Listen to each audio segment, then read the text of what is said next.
Hello नमस्कार दोस्तों, कैसे हो आप सब लोग। आई होप आप सभी लोग अच्छे होंगे। दिल्ली पुलिस कांस्टेबल की तैयारी करने वाले मेरे जितने भी साथी हैं वो मुझसे जुड़े हुए हैं, उन सभी को पता होगा कि लास्ट में मैंने एक वीडियो अपलोड किया था जिसमें मैंने कंप्लीट स्ट्रैटेजी के बारे में बताया था। 2025 की जो भर्ती है उसकी जो क्या रणनीति होनी चाहिए, किस तरह अपने आप को मोटिवेट रखना है और कैसे किन किताबों से पढ़ना है, वो सारा हमने डिस्कस किया था। तो आज का हमारा वीडियो बहुत खास होने वाला है, जिसमें मुझे जैसे पिछले वीडियो में काफ़ी कमेंट मिले थे कि सिलेबस को डीपली डिस्कस करना है।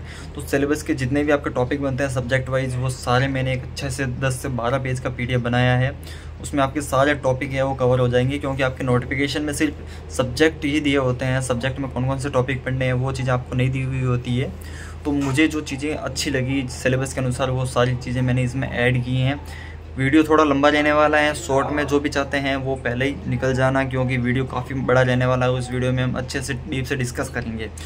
तो हमारा जो वीडियो है वो हम स्लाइड पे देखेंगे। इस तरह मैंने ये सारा PDF तैयार कर रखा है। इसमें सारे सब्जेक्ट के टॉपिक मैंने लिख रखे हैं।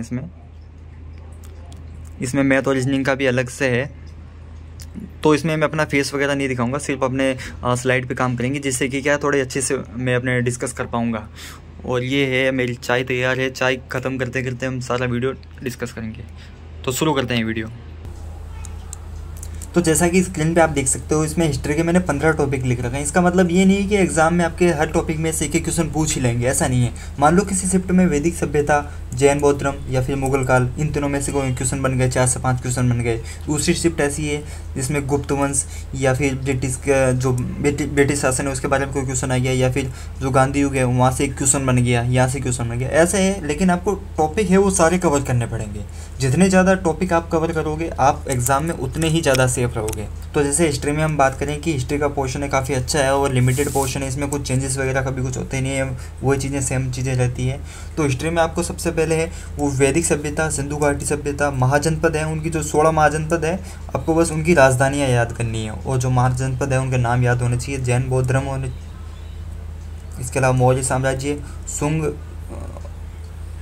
सुंग वंश, नंद वंश, कुषाण वंश और गुप्त वंश, इन 4 वंशों के बारे में अच्छे से पढ़ लेना, यहीं से क्वेश्चन बन जाएगा। इसके अलावा जो भी वंश है उनके बारे में इतना डीपली नहीं पढ़ना है। इसके अलावा जो भी मुस्लिम आक्रमण है उनकी डेट वगैरह याद कर लेना, और किस भारतीय शासक के साथ ही आप वो युद्ध हुआ था वो चीज़ें याद कर लेना। और जितने महत्वपूर्ण युद्ध हैं उनका अलग से आप एक नोट्स बना लो और सारे उनको रिविज़न करते जाओ। इसके अलावा दिल्ली सल्तनत का जो काल था, गुलाम वंश, खिलजी वंश, तुगलक वंश, सैयद वंश और लोधी वंश, ये अच्छे से कवर कर लेना। यहाँ से क्वेश्चन बनने की संभावना सबसे ज़्यादा होती है। और मुगल काल, यहाँ से भी अच्छे क्वेश्चन बनते हैं। इस युद्ध का मैंने आपको जैसे बोल ही दिया। और इसके बाद में जैसे ब्रिटिश शासन का आगमन होता है वो चीज़ें आपको देख लेनी है। और वायसराय, और इसके अलावा जो वायसराय है, जो भी जैसे 1857 की क्रांति के बाद में पहला कौन बना था, वो चीज़ें आपको इसमें देख लेनी है। और राष्ट्रीय आंदोलन जितने भी हैं वो सारे पढ़ने हैं। और 1885 से 1918 का जो युद्ध है उसमें जितनी भी घटनाएँ हैं वो सारी आपको कवर कर लेनी है। लूसेंट और किरण में से ये सारी चीज़ें आपको मिल जाएगी। और इसके अलावा गांधी युग है, वहाँ से भी अच्छे क्वेश्चन बन जाते हैं। और अगली जो हम सब्जेक्ट उठाएंगे वो है आर्ट एंड कल्चर। ये PDF है, आपको कल सुबह तक मैं कोशिश करूँगा इसे टेलीग्राम ग्रुप में डाल दूँगा। और पहले आप वीडियो को पूरा देख लेना, जिससे आपके जो सारा कुछ कोई अगर आपका डाउट हो तो वो क्लियर हो जाए। तो आर्ट एंड कल्चर में आपको कुछ बड़ा पोर्शन पढ़ना नहीं है, बस नॉर्मल से पोर्शन है वो आपको कवर करना है। जैसे इंडियन लैंग्वेज है, मेले, त्योहार, नृत्य, नाटक और स्थापत्य कला। ज़्यादा डीपली कुछ भी नहीं पढ़ना है। आर्ट एंड कल्चर में ये 5 टॉपिक मैंने लिखे हैं। अगली बात करते हैं इंडियन पॉलिटी के बारे में। पॉलिटी से भी काफ़ी अच्छे क्वेश्चन बनते हैं और पॉलिटी ऐसे सब्जेक्ट है जिसमें हम पूरे में से पूरे नंबर ला सकते हैं। इसमें पहला टॉपिक हो गया आपका संवैधानिक इतिहास, मौलिक अधिकार, मौलिक कर्तव्य, नागरिकता, नीति निर्देशक तत्व, संसद, राष्ट्रपति, प्रधानमंत्री और लोक सेवा आयोग, नियंत्रक है, महालेखा परीक्षक, केंद्र राज्य संबंध। इसके अलावा न्यायपालिका के बारे में पढ़ना है। और इस न्यायपालिका में भी अगर आपका क्वेश्चन पूछा जाएगा तो वो हो सकता है कि जो आपकी सुप्रीम कोर्ट है उसमें मुख्य न्यायाधीश कौन है, या फिर किसी स्टेट में कोई नया चीफ जस्टिस अभी बना है तो वो आपको पूछ सकते हैं। इसके अलावा सबसे इम्पोर्टेंट अगर मैं मानता हूँ इसमें वो है संविधान संशोधन, अनुसूची और अनुच्छेद। सबसे ज़्यादा क्वेश्चन यहाँ पूछे जाते हैं। इसके अलावा जैसे मौलिक अधिकार, कर्तव्य, नागरिकता या नीति निर्देशक तत्व हैं वो किस देश के संविधान से लिए गए हैं, यानी संवैधानिक इतिहास। संविधान कब बना था, इसका निर्माण किसने किया था, कितने लोग शामिल थे, कितने समय में ये बना था, किस देश के संविधान से क्या क्या चीज़ें ली गई थी, हमारा देश का संविधान किस तरह का है। तो ये चीज़ें भी एग्ज़ाम में पूछी जाती है। और अगली हम बात करेंगे ज्योग्राफी के बारे में। तो ज्योग्राफी में कृषि, खनिज और उद्योग, लगभग ये कई बार ये क्वेश्चन बुक में से पूछ लिए जाते हैं या फिर करंट बेस पे भी पूछ लिए जाते हैं। और इसके अलावा जैसे दूसरा टॉपिक मैंने इसमें नदियाँ, झील, जलप्रपात, सिंचाई परियोजना, बंदरगाह, ये 4-5 टॉपिक मिक्स करके लिख दिए हैं क्योंकि एक ही टाइप के क्वेश्चन है। इसमें आपको ध्यान रखना है जो भी महत्वपूर्ण नदियां हैं या कोई नदी परियोजना है किन्हीं 2 राज्यों के बीच में अभी शुरू हुई है तो वो भी आप याद रख सकते हो। जितने भी ये जलप्रपात और झीलें वगैरह है वो आपको याद करनी है किस स्टेट में कौन सी है। इसके अलावा जो डॉकयार्ड वगैरह हैं वो भी आपको सारे याद रखने हैं। और राष्ट्रीय उद्यान वगैरह है, टाइगर रिजर्व है, वो भी देखना है। इसके अलावा राज्य, केंद्र शासित प्रदेश, आपको हर एक स्टेट की राजधानी, उस स्टेट का नाम, राजधानी और वहाँ का मुख्यमंत्री, वहाँ का गवर्नर, ये सारे आपको याद रखने। और जो भी करंट बेस पे है, जो करंट में बने वहाँ के चांस सबसे ज़्यादा होते हैं कि वहीं से क्वेश्चन पूछा जाता है। और क्योंकि कई बार ऐसा होता है कि ये चीज़ें याद होते हुए भी हम एग्ज़ाम में गलत कर देते हैं या सिली मिस्टेक होती हैं। अच्छा, मैंने टॉपिक लिख दिया इसमें देश, राजधानी, मुद्रा, संसद, धर्म। और सबसे ज़्यादा न्यूज़ में जो कंट्री रहती है उसके राष्ट्रपति और प्रधानमंत्री के बारे में भी आप याद रखा करो। अगर मान लो किसी देश के प्रधानमंत्री या राष्ट्रपति का दौरा हो अपने भारत में तो वो चीज़ें भी कई बार एग्ज़ाम में पूछ ली जाती हैं। और अगली हम बात करेंगे इकोनॉमी। तो इकोनॉमी में बस आपको ये 5 टॉपिक याद रखने हैं। GST, economic survey, 5 year plan, budget और वर्ल्ड बैंक के बारे में आपको थोड़ा बहुत पढ़ लेना है।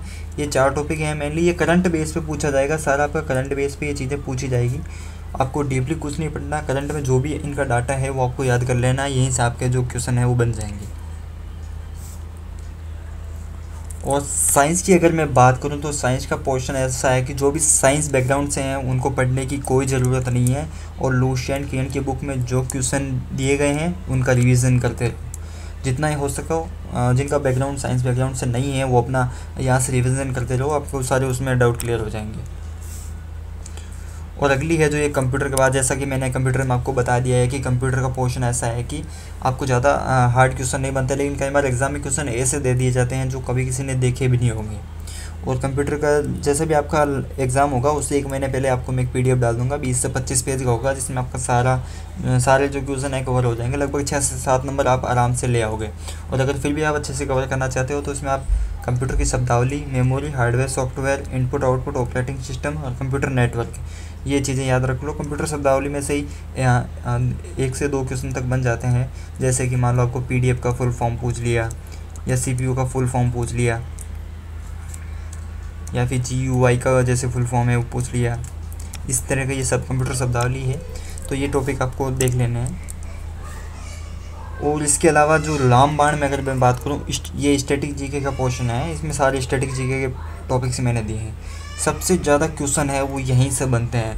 लगभग 12 से 13 क्वेश्चन आपको सिर्फ इन्हीं टॉपिक में से देखने को मिल जाएंगे, जिसमें आपको कंट्री, कैपिटल, करेंसी, ये मैंने आपको पीछे भी बता दिया है कि आपको जितने भी जो न्यूज़ में रहने वाली कंट्री सभी का नाम याद होना चाहिए। वहाँ का राष्ट्रपति, प्रधानमंत्री, वहाँ की कैपिटल क्या है, वहाँ की करेंसी क्या है, वो चीज़ें आपको याद होनी चाहिए। इसके अलावा इंटरनेशनल लाइन यानी अंतर्राष्ट्रीय सीमा है, वो चीज़ आपको देख लेनी है। और इंटरनेशनल ऑर्गेनाइजेशन, राष्ट्रीय और अंतर्राष्ट्रीय जितने भी संगठन हैं वो सारे आपको कंठस्थ याद होना चाहिए। उनका अध्यक्ष कौन, अगर कोई करंट में बना है तो सबसे पहले उसको याद करो। और उसके अलावा वो ऑर्गेनाइजेशन है वो कब बना था, वो चीज़ें याद रखो। जैसे अंतर्राष्ट्रीय सौर संगठन है वो भारत में बना है, उसका जो हेडक्वार्टर है वो भारत के गुड़गांव में है, तो वो सबसे इम्पोर्टेंट है। अगर उसका कोई नया सदस्य बना करंट में आया है तो उसके आने के चांसेस भी काफ़ी ज़्यादा होते हैं। इसके अलावा इंडियन स्टेट, और जैसा कि मैंने आपको बता दिया कि सारे स्टेट और जो UT है उनके कैपिटल वगैरह याद कर लो। और जितने भी फोक डांस हैं, फेस्टिवल हैं, और इसके अलावा जो टेम्पल है वो सारे आपको देख लेने। इसके अलावा national park, tiger reserve, nuclear thermal power plant, और इसके अलावा पोर्ट और एयरपोर्ट यानी जितने भी ये बंदरगाह और एयरपोर्ट वगैरह हैं वो सारे पढ़ लेने हैं। और रिसर्च सेंटर, जितनी भी नदियाँ हैं, डैम्स हैं, और इसके अलावा लेक, वाटरफॉल है, माउंटेन, जो भी दर्रे हो गए या पर्वत और दर्रे हो गए। इसके अलावा बुक एंड ऑथर जो पुरानी है वो ठीक है। इसके अलावा जो भी करंट में है वो पहले याद कर लो आप। इसके अलावा जितने भी आविष्कार वगैरह हैं, जितने भी इम्पोर्टेंट डे, वो सब जो आपको टॉपिक है इम्पोर्टेंट डे का, इसका अलग से एक दो पेज में है, अपने सारे पूरे साल के लिख लो।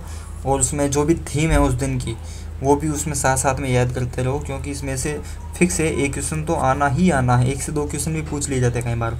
और स्पोर्ट्स के जितने भी इवेंट हैं वो सारे याद कर लो, जैसे फुटबॉल के कौन कौन से कप है, क्रिकेट के कौन कौन से कप हैं, टेनिस के कप कौन से हैं, उसमें कौन सा खिलाड़ी उसका संबंध किस खेल से है और करंट में है। जैसे अभी विनेश फोगाट का वो क्वेश्चन बनने का चांस ज़्यादा है, नीरज चोपड़ा है, इसके अलावा मनु भाकर है, जैसे मनु भाकर का संबंध है शूटिंग से है, तो वो चीज़ें एग्ज़ाम में पूछ ली जाती है। और ये फिक्स है इस बार आएगा क्वेश्चन मनु भाकर का। और मनु भाकर ने जो भी ब्रॉन्ज मेडल और सिल्वर मेडल जीता है उसके बारे में क्वेश्चन 100% इस बार आएगा। और इसके अलावा जो एक ये चीज़ है फर्स्ट, यानी जो भी चीज़ पहली बार हो रही है, कोई पहली महिला है या भारत में कोई चीज़ पहली बार हो रही है, तो वो चीज़ें आप सबसे पहले याद करो, क्योंकि यहाँ से क्वेश्चन बनने की संभावना सबसे ज़्यादा होती है। और हेड ऑफ इम्पोर्टेंट ऑर्गेनाइजेशन, जैसा कि ये यहाँ पे मैंने लिख दिया है, जितने भी ऑर्गेनाइजेशन है वहाँ का हेड है वो आप याद कर लो। तो जीके के बारे में हमने बात कर ली है, अब हमारी बात होगी क्वांटिटी एप्टीट्यूड यानी कि मैथमेटिक्स के बारे में। तो इसमें भी लिमिटेड टॉपिक हैं, वो आप देख सकते हो। इसमें देखने लायक तो कुछ है नहीं, लेकिन आप जो भी ये टॉपिक हैं इनको आप जो PDF है ये सेव कर लेना। वो सारे टॉपिक को अच्छे से पढ़ना, जितने हो सकते हैं इसमें प्रैक्टिस करनी है। मैथ में सारा खेल आपका प्रैक्टिस से होगा, जितनी ज़्यादा प्रैक्टिस करोगे उतना ही आपके लिए अच्छा होगा। क्योंकि 15 नंबर अपनी बात करूँ तो मैथ में मेरे 15 में से 13.75 नंबर थे, और जिसमें एक क्वेश्चन गलत हुआ था उसकी वजह से 0.25 और माइनस हो गए। तो मैथ में जो ये मैंने टॉपिक कुछ लिख दिए हैं, जैसे संख्या प्रणाली हो गई यानी नंबर सिस्टम हो गया, और इसके अलावा जैसे ये दशमलव भिन्न संख्याओं के बीच में संबंध, ये परसेंटेज अनुपात समानुपात, एवरेज हो गया, प्रॉफिट एंड लॉस हो गया, इसमें मेंसुरेशन है। जैसे इस क्षेत्र में 30 में देखा है तो नॉर्मल क्वेश्चन आएगा, कोई सिर्फ फॉर्मूला बेस्ड क्वेश्चन आएगा। हाँ, दिल्ली पुलिस का एक जो एग्ज़ाम है उसमें मैंने ये चीज़ देखी है कि डीपली कहीं भी आपको नहीं पूछा जाएगा। मैथ का अगर क्वेश्चन आएगा तो सीधा फॉर्मूला बेस आएगा। थोड़ा बहुत भी अगर आपको बेसिक पता है तो आसानी से आप कर सकते हो। जैसे समय और दूरी का क्वेश्चन है, काफ़ी अच्छे क्वेश्चन बनते हैं। अनुपात और समानुपात के जो क्वेश्चन आते हैं, और समय और कार्य के, इसमें इनमें अच्छे क्वेश्चन बन जाते हैं। और अगली हम बात करें जैसे रीजनिंग के बारे में, तो रीजनिंग का पोर्शन ऐसा है कि 25 मार्क्स की रीजनिंग आती है, 25 में से 25 आप इजीली ला सकते हो।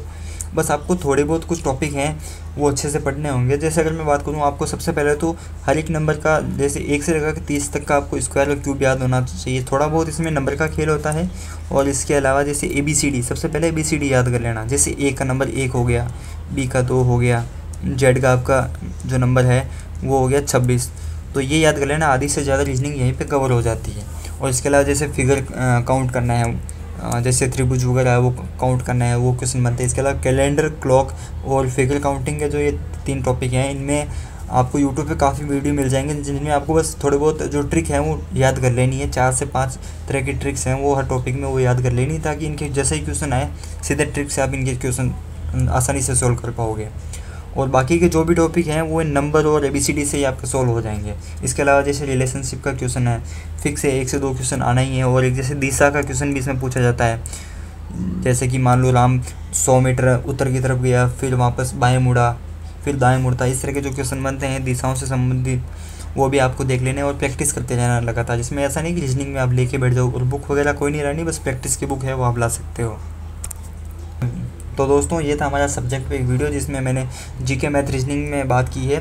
इसमें मैंने सारे टॉपिक लिख रखे हैं। ये PDF आपको मिल जाएगा टेलीग्राम ग्रुप में, ये मैं अपलोड कर दूंगा। अभी अगर आपका कोई डाउट हो तो आप मुझे नीचे कमेंट कर देना। और जो हमारा अगला वीडियो रहने वाला है वो एक तो नौकरी का है, जो मेडिकल का काफ़ी बड़ा इशू है। और उसमें जो पिछला मेरा वीडियो था उसमें बहुत ज़्यादा कमेंट आए थे, लगभग 150 से ज़्यादा कमेंट हैं। वो सिर्फ नौकरी कहे थे क्योंकि उनको नौकरी की प्रॉब्लम है। तो इस पर मैं खुद एक्सरसाइज करके आपको बता दूंगा कि 3 से 4 तरह की इसमें एक्सरसाइज होती है, जिससे आपकी नौकरी है वो 2 से 3 महीने में ठीक हो जाती है। तो साथियों, जो जल्दी अपनी तैयारी शुरू कर दो, क्योंकि जनवरी में वैकेंसी आने वाली है। और पहले एक वैकेंसी से पहले अपना सारा सिलेबस 2 से 3 बार कवर हो जाना चाहिए। जैसी वैकेंसी है उसके बाद सिर्फ अपना रिवीजन करना है। ऐसा नहीं है कि उस टाइम आप सारा सिलेबस डीपली पढ़ना शुरू कर दो। तो ये था हमारा आज का वीडियो, मिलते हैं अगले वीडियो में। इसके अलावा आपका कोई भी डाउट हो तो आप मुझे नीचे कमेंट कर देना, उसमें आपको रिप्लाई मिल जाएगा। इसके अलावा मैं अपना व्हाट्सएप नंबर शेयर कर दूंगा, और व्हाट्सएप पे जो भी है आप अपने डाउट है वो डायरेक्ट लिख सकते हैं। इसमें मैं जैसे ही मैं देखूंगा अपना आप रिप्लाई कर दूंगा। तो नमस्कार दोस्तों, मिलते हैं अगले वीडियो में।